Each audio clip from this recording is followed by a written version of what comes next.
आणखी एक मोठी बातमी सोलापुरात एमएससीबीच्या टॉवरवरती एक व्यक्ती चढला। 4000 केव्हीच्या टॉवरवरती व्यक्ती चढल्यामुळे परिसरात गर्दी जमा झाली। सकाळी 11 वाजल्यापासून ही व्यक्ती टॉवरवरतीच आहे। पोलिसांकडून या व्यक्तीला खाली उतरवण्याचे प्रयत्न सुरू आहेत।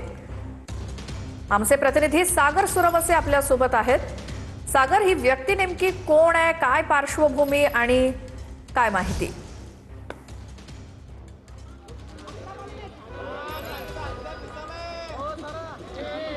श्वेता, आपण पाहिलं की खरं तर सोलापुरातील जुनी मिल कंपाऊंड परिसरामध्ये हे एमएससीबीचं कार्यालय आणि एमएससीबीच्या कार्यालया शेजारीच या ठिकाणी हे वीज वितरण वीज वितरणचा जो टॉवर आहे, जवळपास 4000 केव्हीचा हा टॉवर जो आहे तो या ठिकाणी आहे आणि त्याच टॉवरवरती हा एक अज्ञात व्यक्ती आहे तो चढलेला आहे आणि वेगवेगळ्या पद्धतीनं तो हुलकावण्या देखील देताना पाहायला मिळते। खरं तर पोलीस प्रशासनाकडून या व्यक्तीला खाली उतरवण्याचा प्रयत्न जो तो करण्यात येतोय।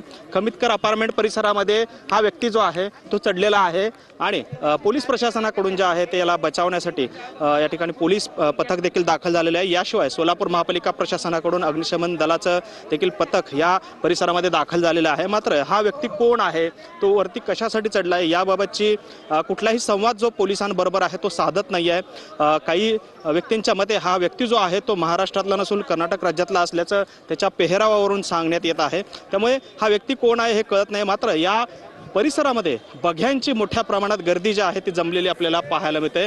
खरं तर सोलापुरातील शेटे वस्ती परिसरात लगत असलेल्या या खमितकर अपार्टमेंटच्या समोरच्या दिशेला हा व्यक्ती टॉवरवर चढलेला आहे आणि 4000 किलोवॅटचं वाहन क्षमता असलेला हा टॉवर जो आहे या टॉवरवरती हा व्यक्ती आता चढलेला आहे। तो वेगवेगळ्या पद्धतीनं हुलकावण्या सुद्धा पोलीस प्रशासन असेल खाली असलेल्या नागरिकांना देताना पाहायला मिळतोय। तो कधी वर जातोय, कधी खाली येतोय आणि एकंदरीतच प्रशासन आणि एमएससीबीच्या प्रशासनाला जे आहे या व्यक्तीने वेठीस धरल्याचं चित्र या संपूर्ण परिसरामध्ये पाहायला मिळतंय आणि हे पाहण्यासाठी खरं तर मोठ्या प्रमाणात सोलापूर शहरातील बघ्यांची गर्दी सुद्धा आता इथे जमलेली आहे।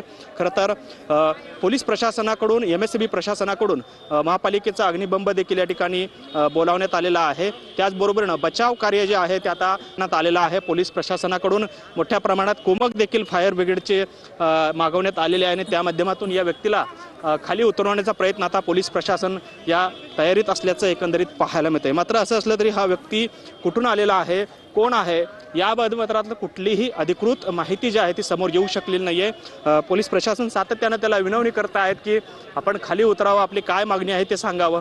मात्र हा व्यक्ती कुठल्याही पद्धतीचा प्रतिसाद पोलिसांना देत नाहीये किंवा कुठलाही संवाद जो आहे हा व्यक्ती साधत नसल्याचं या ठिकाणी पाहायला मिळतंय। त्यामुळे एकंदरीतच या परिसरामध्ये आता बघ्यांची गर्दी वाढलेली आहे। त्याचबरोबरीनं पोलीस प्रशासनाचे बिलकुल सागर, धन्यवाद या माहितीसाठी।